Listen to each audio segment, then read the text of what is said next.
Hey everyone, BNSF 9382 here with the April update. I wanted to follow up on one of my last videos when I was talking about speed matching. We'll just go ahead and run this consist with some intermodal cars and get that running. These two locomotives are Athearn ready to roll dash 9s that I put decoders in with. Both of them have LED headlights, but anyway, that's a whole nother story. But we'll run this consist running around and show you some other things that I've got working on.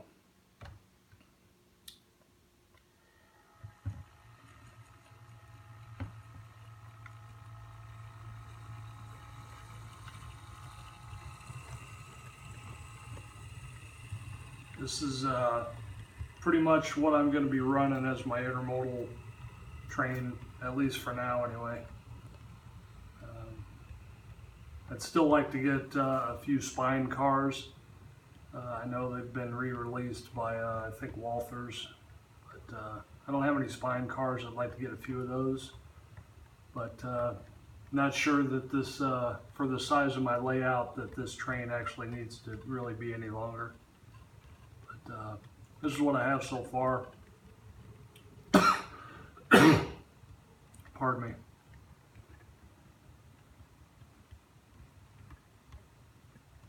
And obviously here's the last set of intermodal cars that I got.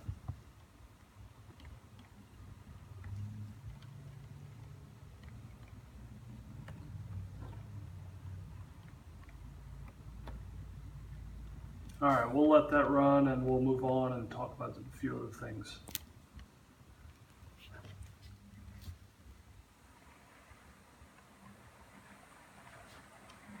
Anyway, one of the other items that I picked up over the last couple weeks was these 20-foot tank containers. I've been wanting a few of these for a while to run with my intermodal, and these kits from Model Train Stuff are only like $6 or $7 a piece. But I was really surprised. I'd never seen them before. I ordered them, and they actually come pre-painted and pre-marked. So this is one of the ones that I got right here, if you can see that. But real nice kits, pretty simple to put together. I ordered 2 of them to go with, obviously they'll match up with a standard 40-foot container that'll go on top. But as you can see by the markings, these come pre-labeled and marked, so you don't have to put decals or anything on them.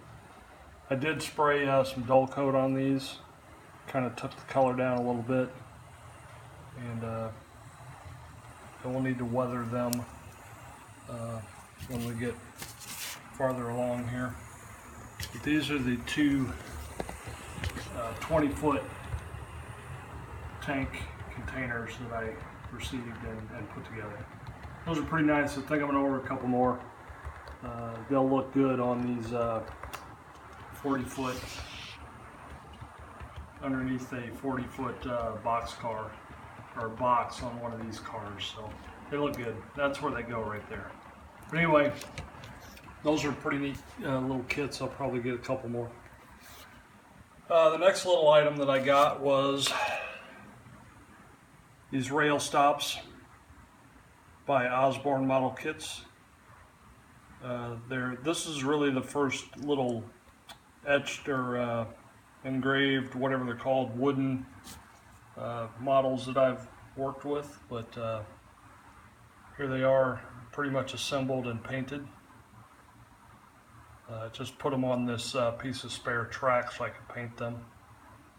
But been wanting some of these for a while, and I figured I would put them on the new transload facility. So here's a shot of what they look like in place. Anyway, those are pretty simple. It comes like a set of 6, so there's 12 total. I've installed them there. They're glued in and pretty much permanent there. And I also inserted another pair of those here. Anyway, as we're talking about the transload facility, sorry about that. I did have a piece of styrene laying around that I've been working on. This is all one piece of styrene. Eventually, when I get around to this is going to be concrete. I had some black primer, so I primed it. But this will be concrete, as it's most of the trucking facilities and stuff that I've ever seen are concrete parking lots. Asphalt's just not hard enough a lot of times. But anyway, that's going to get painted concrete with lines and stripes and all that stuff on it. Anyway, that's about it for that. One other thing that I did want to kind of show you that I didn't have ready is I ordered 2 of these sets from Walthers, these roof details. So I ordered 2 boxes. This one I haven't even opened yet, but the other one is all assembled and ready to be painted. But as I'm sure you're aware, most of these kits that I have and a lot of the kits that you buy don't come with any type of roof details. So I am going to eventually get around to putting some details on these roofs. This is an old piece that I've had for many years. Going to do some details here and at least add something to them. One other thing I did do on this transload facility was added some yellow pinstriping. Not sure if I like it yet or not, but I think it'll grow on me. It might need to be just toned down a little bit. I didn't dull coat over it as of yet, but I might get around to doing that. But I did put some pinstriping on here. I'm also kicking around some ideas of maybe putting some concrete type finish in here so it's safer and easier to walk around on.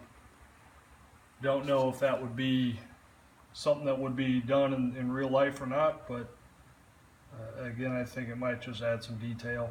But this is just a piece of styrene that I had cut. But I may try to cover this whole area with styrene and concrete this between the 2 ramps. Anyway, I guess that's about it for this that part. The other thing that I'd been talking about over the last couple videos was getting some more tortoise switch machines installed. This is a box of 12 that I got a couple weeks ago. I got all 12 of these installed and totally wired and hooked up to my little micro toggle switches, so we'll kind of quickly go over that. I'm not going to do a video on installing them. There's a ton of those already out there. But as you may recall, this crossover back here in the industrial area had tortoise switch machines on it from before, and the frogs are wired. So this little track mobile, which has become my test vehicle when testing new portions of track or whatever, if this guy will go through it, pretty much anything will go through it. So we'll just run this real quick, and you'll notice that all of these electro frog turnouts are now the frogs are not powered. So this little trackmobile will zip right through all these turnouts without problem.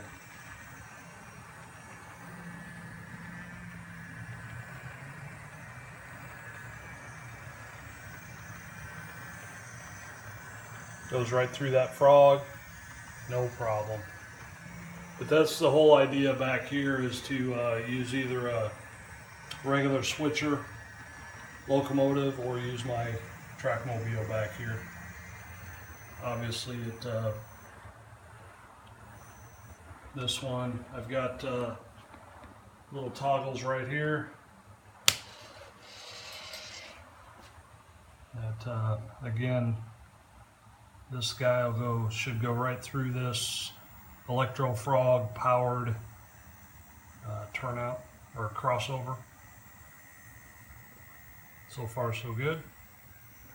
But again, if the trackmobile, which is only 4 wheels, if it'll go through it, then anything bigger, 4-axle, 6-axle, whatever, will all go through all these things.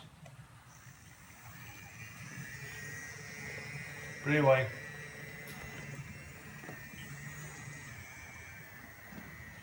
I guess that's about it for now. Pushing 12 minutes on this video, so we'll get this uploaded, and probably a couple weeks, maybe next month, we'll get another update as we get some other things done. But anyway, if you have any questions or comments, please let me know, and we'll talk to you later. BNSF 9382 out.